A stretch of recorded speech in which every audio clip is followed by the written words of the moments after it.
Now let's talk about invoices in the forecast. At the top bar, you can see the total amount of outstanding invoices. Clicking it opens a list of all open invoices, seen from your accounting software.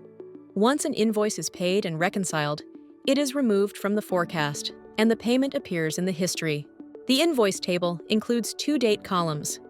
The due date is taken directly from your accounting software, and the expected date is a date used in your forecast calculated from each customer's payment history.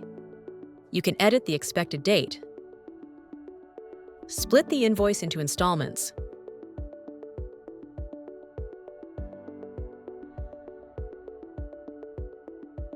Or exclude it from the forecast.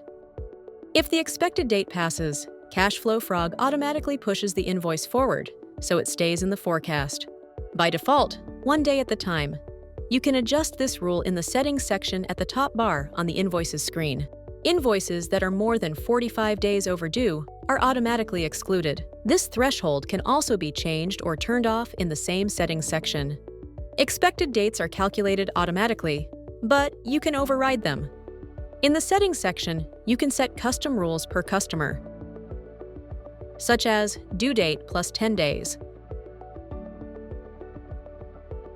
All new invoices for that customer will follow the rule. You can also exclude a customer entirely if their invoices should not appear in the forecast. These features give you control how invoices appear in your forecast and help you get a more accurate view of future cash inflows.